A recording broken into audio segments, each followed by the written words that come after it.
নেতা কাকুর আকাশ এখন ইরানের দখলে। কিছুক্ষণ পরপর মিসাইল এবং ড্রোন এর মাধ্যমে তাণ্ডব চালাচ্ছে সেখানে।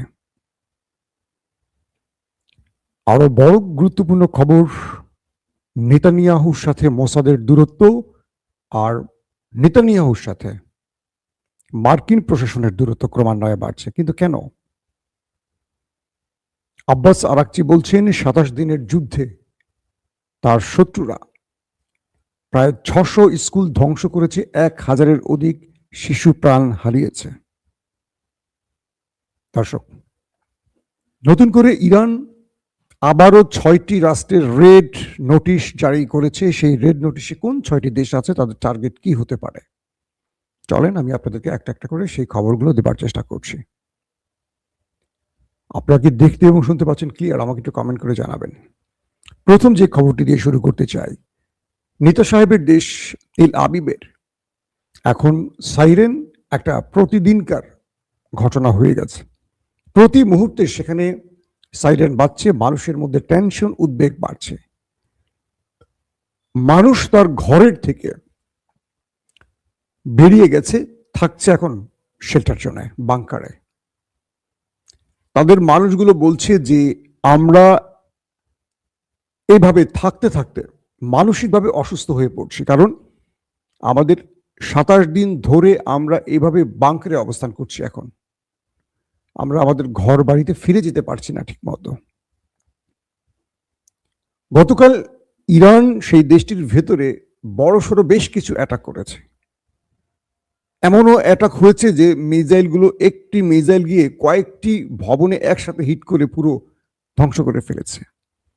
আবার সবচেয়ে বিপজ্জনক যে বিষয়টি তৈরি হয়েছে সেটি হলো, ইরানের মিসাইল বা ড্রোনকে ইন্টারসেপ্ট করতে গিয়ে ইসরায়েল যখন ইন্টারসেপ্ট করছে, তখন সেই ইন্টারসেপ্টের সময় সে মিসাইলের ধ্বংস হওয়া টুকরো টুকরো ওয়ারহেডগুলো, এগুলো সেই দেশটির ভেতরে পড়ছে এবং সেখানে বিভিন্ন জায়গায় আগুন ধরে যাচ্ছে, প্রাণহানির ঘটনা ঘটছে। কালকেও মারা গেছে কজন। অর্থাৎ আকাশে যখন এই মিসাইল বা ড্রোনটিকে ইন্টারসেপ্ট করছে ইসরায়েল, তখন সেটি তার দেশের, মানে তার ভূখণ্ডের মধ্যেই বিভিন্ন জায়গায় পড়ছে। সেখান থেকেই বিস্ফোরণ হচ্ছে এবং ব্যাপক হতাহত বা ক্ষয়ক্ষতির ঘটনা ঘটছে।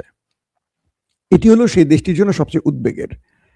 এতদিন তারা বলতো ইন্টারসেপ্ট করেছে, এখন তারা ইন্টারসেপ্ট করলেও তাদের জনগণ ক্ষতিগ্রস্ত হচ্ছে, তাদের আবাসন ক্ষতিগ্রস্ত হচ্ছে, তাদের বিভিন্ন স্থাপনা ধ্বংস হচ্ছে। বলা হচ্ছে এই মুহূর্তে আকাশ মুস্তফা বাহিনীর দখলে প্রায়, কারণ প্রতি মুহূর্তে ড্রোন এবং মিসাইল ধারাবাহিক সেই দেশটিতে প্রবেশ করছে এবং তাদের ইন্টারসেপ্টর সেইভাবে সেগুলোকে ইন্টারসেপ্ট করতে পারছে না। তাদের প্রতিরক্ষা ব্যবস্থা মোটামুটি ভেঙে পড়েছে, অসহায় হয়ে গেছে মিসাইল এবং ড্রোনের কাছে। এতে করে ইরান তার যে কোনো টার্গেটকে মোটামুটি এখন লক করে হিট করতে পারছে। ইরান যেটাকে টার্গেট করছে সেটাকে সফলভাবে হিট করতে পারছে। এটা ইরানের সাফল্য আর ওদের জন্য মহা টেনশনের কারণ। কারণ সেই দেশটির গুরুত্বপূর্ণ যত প্রোফাইলের ব্যক্তি আছে, গুরুত্বপূর্ণ হাই প্রোফাইলের ব্যক্তি আছে, সামরিক বাহিনী প্রোফাইলের ব্যক্তি আছে, যত রকম স্থাপনা আছে, সবগুলো এখন ইরানের টার্গেট হচ্ছে প্রতিদিন নতুন নতুন করে। দর্শক, দ্বিতীয় গুরুত্বপূর্ণ খবর হলো, মার্কিন যুক্তরাষ্ট্রের একটি ঘাঁটি আছে সৌদি আরবের, প্রিন্স সুলতান বিমান ঘাঁটি। সেখানে ইরান কালকে বড়সড় অ্যাটাক চালিয়েছে। বড়সড় মানে ভালো একটা অ্যাটাক চালিয়েছে এবং বলা হয়েছে সেই অ্যাটাকে আমেরিকার বেশ কিছু বিমান, তাদের তেল রিফুয়েলিং বিমান এবং বেশ কিছু সামরিক অস্ত্র ধ্বংস হয়েছে। পাশাপাশি 12 জন সেখানে আহত হয় ইরানের হামলা, 12 জন মার্কিন সেনা।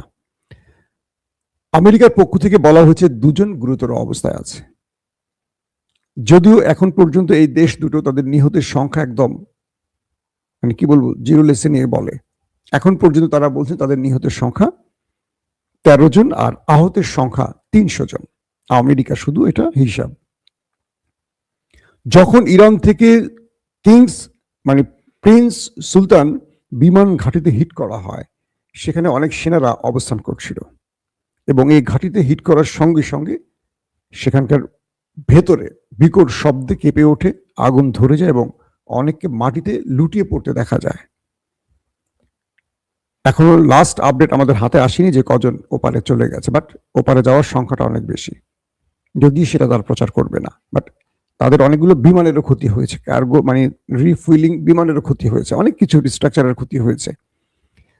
এর পরপরই ইরান দ্বিতীয় আরেকটি বড়সড় হামলা করে কুয়েতের আরেকটি জায়গা, বোভিয়ান আইল্যান্ড। এটি হলো কুয়েতের ভেতরে আর ইরাকের খুব কাছে, বোভিয়ান আইল্যান্ড। এখান থেকে ইরানের খার্গ আইল্যান্ড মোটামুটি কাছে, অর্থাৎ আমেরিকা এই বোভিয়ান আইল্যান্ডে এসছে তার একটা বিশাল বাহিনীকে নিয়ে।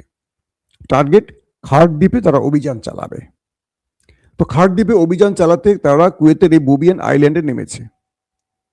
ইরান এই তথ্যগুলো পেয়ে গেছে কোন ইন্টেলিজেন্স সোর্সের মাধ্যমে।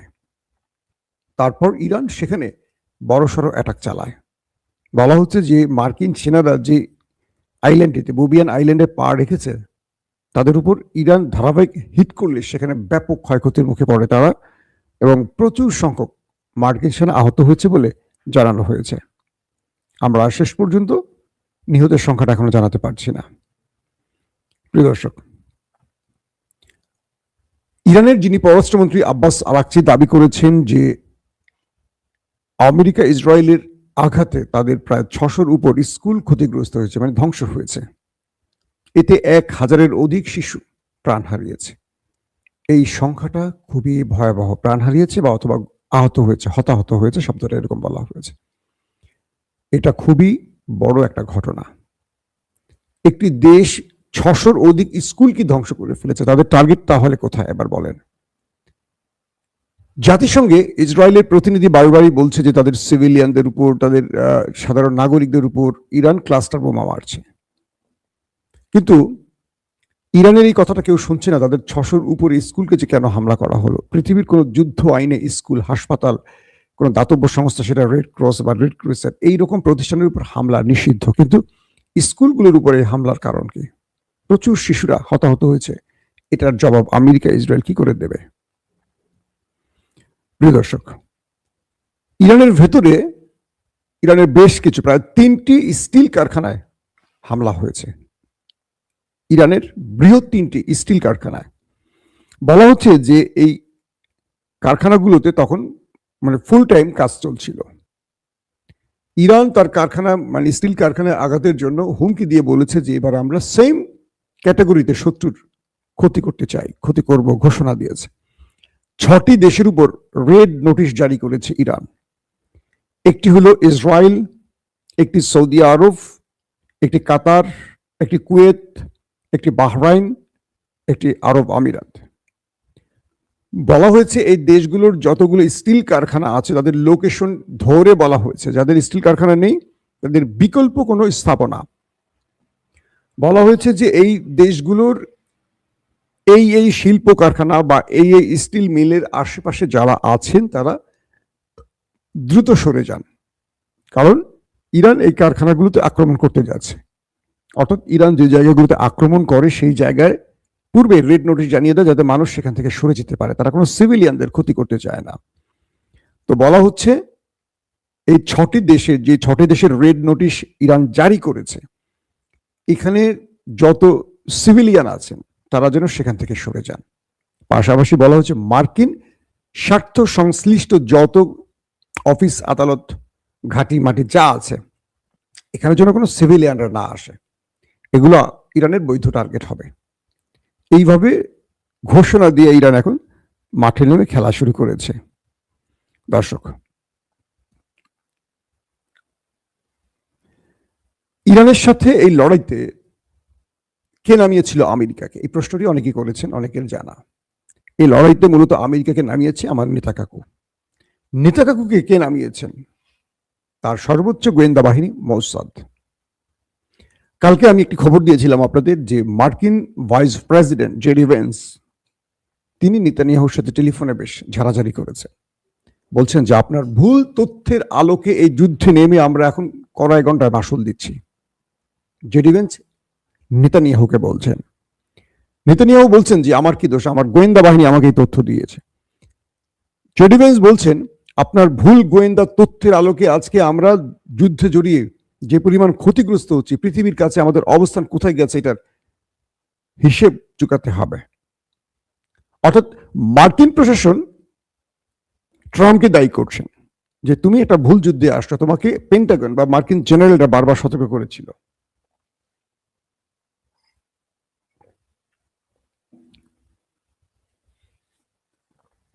কিন্তু তুমি কারো পরামর্শ শোনোনি। তুমি বলেছো যে তোমার কাছে সঠিক তথ্য আছে, নেতানিয়াহু সঠিক তথ্য দিয়েছে, মোসাদ তোমাকে সঠিক তথ্য দিয়েছে। তুমি আমাদের সিআইএ এর কোনো বা আমাদের পেন্টাগনের যারা নিরাপত্তার দায়িত্বে আছে তাদের কারো বক্তব্য সেভাবে তুমি গ্রহণ করোনি। ট্রাম্প তার দেশের চাপে পড়ে পুরো দোষটা এখন দিচ্ছে নেতানিয়াহুকে। এই বেটা তুই আমাকে কি বুঝেছিস, এখন দেখ আমার উপর কি হচ্ছে। নেতানিয়াহু পুরো দোষটা এখন চাপাচ্ছে মোসাদের উপর, যে তোমার কাছে কি তথ্য ছিল, তুমি বলছো যে আমরা আক্রমণ করলেই সরকার তাসের ঘরের মতো ভেঙে পড়বে, ইরানি রেজিম তো আরো স্ট্রং হয়ে গেছে, এখন আমরা কি করব। অর্থাৎ আগে যেটুকু সম্ভাবনা ছিল, যেটুকু সরকার বিরোধী বিক্ষোভ হয়েছে, এত লড়াই এত কিছুর পর, আমেরিকা ইসরায়েল এত চেষ্টার পরও কেউ আর নামছে না ইরানের সরকারের বিরুদ্ধে। সবাই এখন উল্টো ঐক্যবদ্ধ হয়ে গেছে সরকার। এই যে 10 লক্ষ নতুন স্বেচ্ছাসেবক যুদ্ধের জন্য রেডি করছে ইরান। কল্পনা করছেন, আমেরিকার বিরুদ্ধে যুদ্ধের জন্য 10 লক্ষ সেনা রেডি করে ফেলেছে ইরান কয়েকদিনের মধ্যে। আর যেখানে ইসরায়েলে 15,000 সেনার সংকট রয়েছে, পেন্টাগন বলছে তাদেরও সেনার সংকট রয়েছে। আমার প্রশ্ন হলো, ইসরায়েলে যে সেনা সংকট রয়েছে, এই 15,000 সেনা সংকট হলো কি করে হঠাৎ করে?